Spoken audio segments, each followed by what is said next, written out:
ఎప్పటికప్పుడు తాజా వార్తలు అందిస్తున్న ప్రజా ఉద్యమం టీవీ. ఈ ప్రభుత్వమే రైతు వ్యతిరేక ప్రభుత్వం.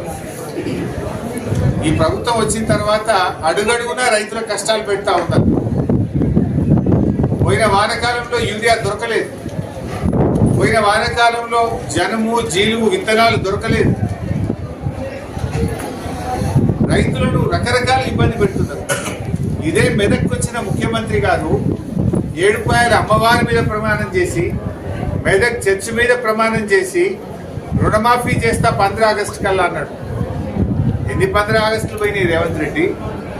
ఎందుకు ఈ రోజుకు రుణమాఫీ పూర్తి కాలేదు?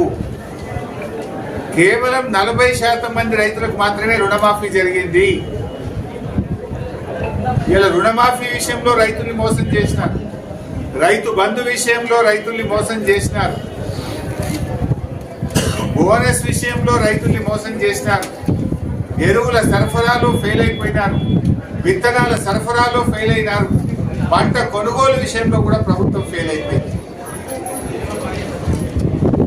పోయిన యాసంగి బోనస్ ఇప్పటి వరకు రాలేదు. రాష్ట్రంలో పోయిన యాసంగికి 1200 కోట్ల రూపాయల బోనస్ ఇంకా కూడా ప్రభుత్వం ఇవ్వడం లేదు. 6 నెలలు అయిపోయినా బోనస్ పైసలు పట్టలేవు. ఈ వానకాలం బోనస్ కూడా 600 కోట్లు బకాయి పడ్డది ప్రభుత్వం. పేరుకేమో 24 గంటల్లో వేస్తున్నాం, తెల్లారే ఇస్తున్నాం అంటున్నారు. నెలలు గడిచిపోయిన యాసంగి బోనస్ బల్లే, వానకాలం బోనస్ బల్లే. యాసంగి 1200 కోట్ల రూపాయలు పెండింగ్ ఉంది, యాసంగిలో ఈ వానకాలం 600 కోట్లు పెండింగ్ ఉంది. 1800 కోట్ల రూపాయలు బోనస్ ఈ రోజు కూడా పెండింగ్ లో ఉన్నాయి. హైదరాబాద్కు రావాల్సిన అవసరం లేకుండా, రైతులు ఎదురు చూడకుండా 10 ఏళ్ళు 2 పంటలకు నీళ్ళు ఇచ్చింది బీఆర్ఎస్ ప్రభుత్వం. కానీ అలా కాంగ్రెస్ వచ్చింది, మళ్ళీ కష్టాలు మొదలైంది. నేను ఇప్పుడు రాంగా చూసుకుంటూ వచ్చిన కొల్చారంలో, ముంబాచిపల్లిలో అన్ని బోర్బండ్లు కనబడుతున్నాయి.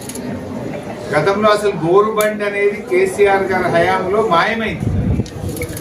యాసంగికి నీళ్ళు వస్తాయా రావా అని మా పాపన్నపేట రైతులు, మా హవేలీ గన్పూర్ రైతులు, మా కొల్చారం రైతులు బోర్లు వేసుకుంటా ఉన్నారు. అంటే మళ్ళీ అప్పులపాలు అవుతున్నారు రైతుల పరిస్థితి.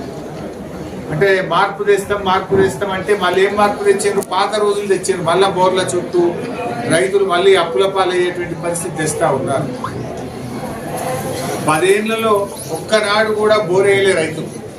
కానీ మళ్ళీ కేసీఆర్ పాలన పోయింది, కాంగ్రెస్ పాలన వచ్చిందంటే మళ్ళీ బోర్ బండ్లు వచ్చినాయి. మళ్ళీ బోర్లు వేసేటువంటి ఇబ్బందులు, బాధలు ఇవాళ రైతులకు వస్తూ ఉన్నాయి. కానీ ప్రభుత్వానికి చిత్తశుద్ధి లేదు. ఇవాళ రైతుల్ని చాలా కన్ఫ్యూజన్లో పెడతా ఉన్నారు. ఇవాళ చాలా మంది రైతులు కూడా ప్రభుత్వం నుంచి ఏదైనా స్పష్టత ఇస్తారేమో, ఏదైనా ప్రకటన ఇస్తారేమో అని చెప్పి చూస్తూ ఉన్నారు. నేరుగా రైతులకు గతంలో మాదిరిగా యూరియా అందించండి, నంబర్ 1. నంబర్ 2, రుణమాఫీ కాని రైతులందరికీ తక్షణమే రుణమాఫీ డబ్బులు చెల్లించండి. నంబర్ 3, బోనస్ పోయిన యాసంగి 1200, ఇప్పుడు వానకాలం 600, 1800 కోట్ల రూపాయల బోనస్ డబ్బులు వెంటనే చెల్లించండి.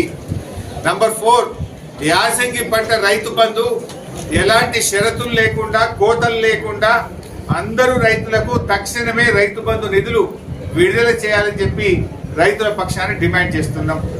నంబర్ 5, మెదక్ జిల్లా గణపురం ఆనకట్టు రైతులకు పంట సాగుకు నీళ్లు విడుదల చేస్తూ స్పష్టమైన ఉత్తర్వులు జారీ చేసి రైతులకు స్పష్టత ఇవ్వాలని రైతుల పక్షాన్ని డిమాండ్ చేస్తున్నాం. Thank you. ఎప్పటికప్పుడు తాజా వార్తలు అందిస్తున్న ప్రజా ఉద్యమం టీవీ.